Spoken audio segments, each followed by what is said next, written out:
예, 반갑습니다. 세무법인 가감의 지병근 세무사입니다.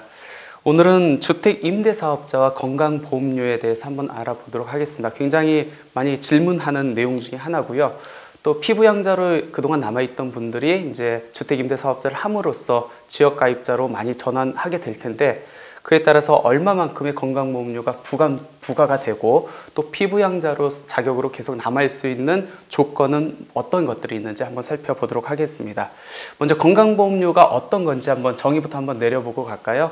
우리 건강보험료는 국민들이 평소에 보험료를 일정 부분 납부를 하죠. 그리고 국민건강보험공단이 이를 관리 운용을 하고 필요에 따라서 저희가 이제 병원 같은 데 가면은 필요한 의료 서비스를 제공받을 수 있도록 하는 사회보장제도의 하나입니다. 건강보험료가 전 세계적으로 우리나라가 굉장히 잘 구축되어 있고 운영되고 있다고 합니다. 이 건강보험료를 누가 납부를 하느냐, 적용 대상자가 어떻게 되느냐, 크게는 두 가지로 나눌 수 있고요. 또 세부적으로는 세 가지로 이렇게 나눌 수 있는데, 그 첫 번째 대상자는 직장가입자입니다. 직장가입자라고 하는 것은 근로자라고 월급 받는 사람이라고 이렇게 보시면 될 것 같고, 나머지를 이제 지역가입자로 분류가 됩니다. 그리고 직장가입자의 배우자라든지 아니면 직계 좀비속 등으로 해가지고 직장가입자에게 주로 생계를 유지하는 사람으로서 소득이 없는 사람을 우리가 피부양자라고 합니다. 따라서 직장가입자 중에서 피부양자들이 굉장히 많이 있죠. 그리고 그분들이 그동안 주택임대사업자 등록을 하기 전까지는 계속 피부양자로 남아있는데, 향후적으로는 피부양자에서 탈퇴가 될 예정입니다. 그럼 건강보험료는 어떤 걸 기준으로 해가지고 부과가 되는지 한번 살펴보도록 하겠습니다. 두 가지로 구분해 보시면 될 것 같아요. 첫 번째는 직장가입자는 부과 기준이 어떻게 되고, 두 번째는 지역가입자로 분류가 됐었을 때는 어떻게 되는지. 먼저 직장가입자는 우리가 급여를 받잖아요. 월급을 받습니다. 이 월급의 보험료율이 6.24%입니다. 그 중에서 반은 회사에서 지원을 해주고 반은 내 급여에다가 3.12%를 적용해서 납부를 하고 있습니다. 이에 반해서 지역가입자는 월급 받는 금액이 없잖아요. 그렇기 때문에 부과 자체를 어떻게 하냐면 세 가지 소득, 재산, 자동차에 따라서 점수 합계를 냅니다. 이 점수 합계에 대해서 183원을 곱해가지고 건강보험료를 산정하게 되어 있습니다. 그러면 여기서 말하는 소득, 재산, 자동차는 과연 어떤 것을 의미하는지 한번 보도록 하겠습니다.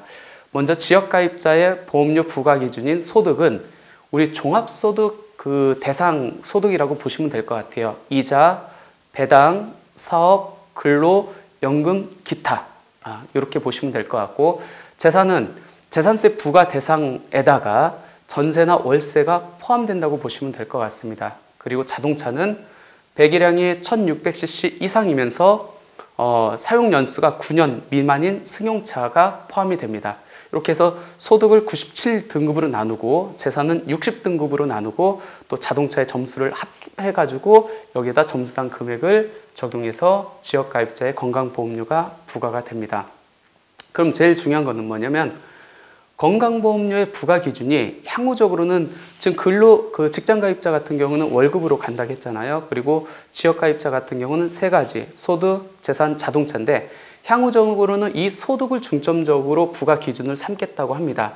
그럼 여기에서 말하는 소득은 아까 제가 말씀드렸듯이 6가지 소득을 의미합니다. 이자, 배당, 사업, 근로, 연금, 기타. 그러면 소득이라는 것이 내가 받는 총액을 말하는 건지 아니면 순액을 말하는 건지 어떻게 구분이 되느냐, 소득에 따라 조금 차등적으로 구분이 됩니다. 먼저 이자하고 배당은 내가 받는 수익 금액이 바로 소득금액이 됩니다.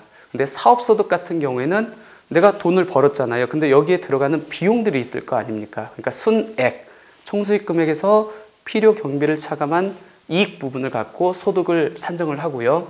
근로소득자나 연금소득자 같은 경우에는 당연히 비과세 급여나 비과세 연금소득은 제외를 합니다. 근데 근로소득이나 연금소득도 사업소득자와 마찬가지로 필요 경비에 해당하는 근로소득공제 또는 연금소득공제라는 게 있는데, 이거를 차감하기 전 금액, 그러니까 총급액으로 이렇게 보시면 될 것 같아요. 총급액이나 총연금액 자체가 소득으로 산정된다. 그리고 기타 소득은 사업소득자와 마찬가지로 총 수익 금액에서 필요 경비를 차감한 순액으로 소득 금액을 산정한다라고 보시면 될 것 같습니다. 2018년 7월 달에 건강보험료 부과 기준이 전면 개편이 됐습니다. 그래서 7월 건강보험료 부과분부터 적용하고 있는데 어떻게 개편이 됐는지 직장가입자, 지역가입자, 그 다음에 피부양자로 구분해서 한번 살펴보도록 하겠습니다. 먼저 직장가입자입니다. 직장가입자는 대원칙이 내 급여를 갖고 보험료를 산정을 해요. 산정을 하는데 그러면 직장가입자가 다른 소득이 있었을 때 그동안은 크게 의미가 없었어요. 왜? 직장에서 내가 지금 내고 있기 때문에.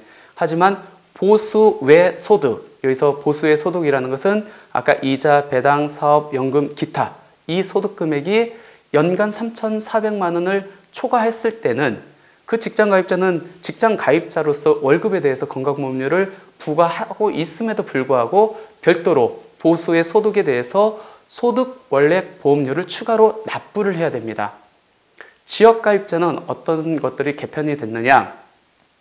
첫 번째는 예전에는 성별이나 나이 등에 부과됐던 평가소득 보험료가 있었어요. 근데 이 제도를 폐지를 하고 세 가지에 대해서 부과를 한다고 했잖아요. 소득하고 재산하고 자동차. 근데 향후적으로는 이 소득을 중점적으로 부과를 하기 때문에 재산보험료하고 자동차 보험료는 점점점 축소를 하는 것으로 개편이 됐습니다. 따라서 재산보험료가 축소가 됐고 자동차에 대해서도 9년 이상 노후된 자동차, 그 다음에 생계형 자동차, 그 다음에 소형 자동차에 대해서는 보험료를 부과 대상으로 산정하지 않고 나머지에 대해서만 산정을 하는데 이 부분에 대해서도 보험료를 30%를 감면해서 산정하도록 되어 있습니다. 우리가 가장 민감하게 다가오는 이제 피부양자에 대해서 한번 살펴보도록 할게요. 많은 분들이 주택임대사업 소득이 있는 많은 분들이 물론 그동안 사업자 등록도 안 했었고 한다 할지라도 피부양자로 많이 남아 있었습니다. 그렇다 보니까 이번에 개편을 하면서 이 고소득, 고재산의 피부양자는 이제 더 이상 피부양자로 남아둘 수 없게 됐습니다. 지역가입자로 다 전환을 시킨대요. 그럼 여기서 말하는 고소득이라는 게 뭔지. 고소득이라는 거는 이자, 배당, 사업, 근로, 연금, 기타 소득이 연간 3,400만 원을 초과하는 사람을 고소득자라고 합니다. 이런 고소득자는 앞으로는 피부양자에서 제외해가지고 지역가입자로 분류를 하겠다는 겁니다. 그럼 고재산가는 누구냐? 재산세 과세 표준의 합계금액. 재산세 과표는 어떻게 산정을 하죠? 우리 주택을 예를 들어서 보면은 개별주택 가격 또는 공동주택 가격에다가 60%를 적용해서 재산세 과세 표준이 산정이 됩니다. 내가 주택이 여러 채 있을 수 있잖아요. 그러니까 합계 금액이 9억 원을 초과하면은 피부양자에서 제외가 되고 재산세 과세 표준 합계 금액이 5억 4천만 원 초과 9억 원 이하이면서 연소득 금액이 1,000만 원을 초과하는 자도 피부양자에서 제외하겠다는 겁니다. 그리고 그동안에는 형제 자매도 피부양자로 원칙적으로 묶을 수 있었죠. 근데 이제부터는 형제 자매는 원칙적으로 피부양자에서 벗어나서 별도 지역가입자로 전환이 됩니다. 단지 형제 자매가 고령 65세 이상이거나 아니면 생계를 본인이 자력으로 할 수 없는 나이 30세 미만이거나 그 다음에 장애인 등은 아까 소득 기준하고 재산 기준을 충족했을 경우에는 그대로 피부양자로 인정해 주겠다는 예외 규정은 살아남아 있습니다. 그럼 우리가 민감하게 생각하는 것이 이제 피부양자잖아요. 내가 주택임대사업자를 등록을 해가지고 사업자 등록을 가지고 있다. 그럼에도 불구하고 내가 피부양자로 남아있을 수 있느냐. 이제 그게 관건일 것 같아요. 그래서 건강보험료의 피부양자 자격 조건 한번 살펴보도록 하겠습니다. 현재 피부양자 자격으로 계속 남아있기 위해서는 세 가지 요건을 동시에 충족을 해야 됩니다. 만약 이 중에서 하나라도 충족하지 않았을 경우에는 지역가입자로 전환돼서 보험료가 별도로 부과됩니다. 그럼 세 가지 요건이 뭐냐? 첫 번째가 소득 요건, 두 번째가 재산 요건, 세 번째가 사업소득 요건입니다. 소득 요건이라는 것은 이자, 배당, 사업, 근로, 연금, 기타 소득 우리가 그동안 쭉 한번 봤죠. 이 소득 금액의 합계액이 연간 3,400만 원 이하여야 피부양자로 남아있을 수 있습니다. 두 번째, 재산 요건은 재산세 과세 표준 금액이 5,400만 원 이하여야 되고 재산세 과세표준금액이 5,400만 원에서 9억 원 이하이면서 소득금액, 이자 배당, 사업, 근로, 연금, 기타 소득금액이 1,000만 원 이하일 경우에는 그대로 남아있을 수 있어요. 그리고 사업소득 요건, 이게 중요하죠. 사업자 등록이 있는 경우에는 일단은 원칙적으로 지역가입자로 변환이 됩니다. 단지 사업자 등록이 있다 할지라도 소득금액이 발생하고 있지 않을 경우에는 예외적으로 피부양자로 남아있을 수 있습니다. 사업자 등록이 없다. 그럴 경우에는 이자, 배당, 근로, 연금, 기타 소득을 제외한 나머지 소득금액이 500만 원 이하일 때만 피부양자로 남아있을 수 있습니다. 그럼 질문이 생기죠. 내가 사업자 등록이 없는데 어떻게 사업 소득금액이 500만 원 이하여야 됩니까? 우리가 사업자 등록이 없다 할지라도 사업 소득으로 해가지고 소득세 신고를 하는 대상자들이 있죠. 대표적인 게 보험 설계사들, 학원 강사분들, 그 다음에 프리랜서로 해가지고 사업 소득으로 3.3% 원천 징수하는 분들, 그 다음에 접대부들, 그런 사람들은 사업자 등록이 되어 있지 않지만 본인 스스로를 사업자로 봐가지고 소득세 신고를 하잖아요.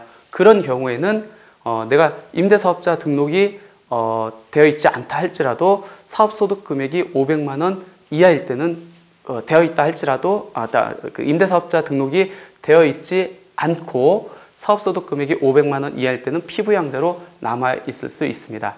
한번 거꾸로 한번 정리를 한번 해보도록 하겠습니다. 그러면 무조건 피부양자에서 배제가 되는 사유 다시 한번 정리해 볼까요? 첫 번째, 이자 등 소득금액의 합계액이 3,400만 원을 초과할 경우에는 이제는 피부양자에서 무조건 제외가 됩니다. 두 번째, 재산세 과세표준의 합계액이 9억 원을 초과하는 경우도 제외가 됩니다. 재산세 과세표준 금액의 합계액이 5억 4천만 원을 초과하면서 9억 원 이하이면서 이자 등 소득금액이 1,000만 원을 초과하는 경우에도 피부양자에서 제외가 됩니다. 그 다음에 사업자 등록, 내가 주택임대사업자 등록이 있으면은 사업자 소득금액이 발생할 경우에는 무조건 피부양자에서 제외가 됩니다. 그 다음에 사업자 등록이 없지만 사업소득금액이 500만 원을 초과할 경우에는 이때도 피부양자에서 제외가 됩니다. 그러니까 앞으로는 이 건강보험료가 전면 부과기준이 개편되다 보니까 앞으로 많은 피부양자들이 이제 지역가입자로 전환돼 가지고 건강보험료가 부과가 될 것 같습니다. 그럼 우리 주택임대사업자와 건강보험료 한번 비교를 해보겠습니다.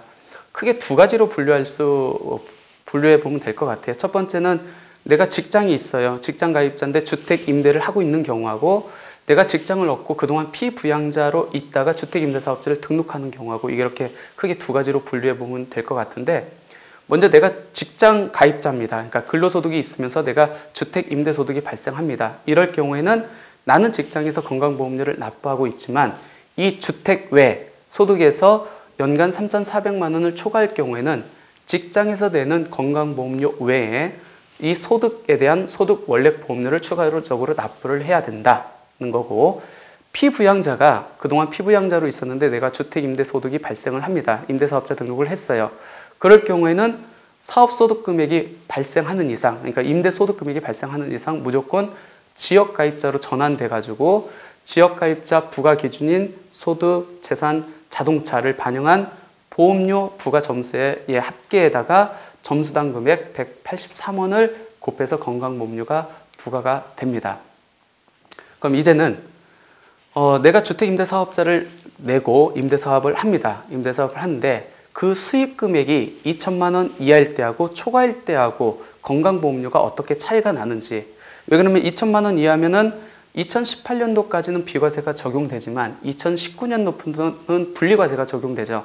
그리고 2천만 원 초과는 지금도 그렇고 2019년 이후부터도 그렇고 종합과세가 되고 있습니다. 먼저 2천만 원 이하 분리과세 대상자의 건강보험료에 대해서 한번 살펴보도록 하겠습니다.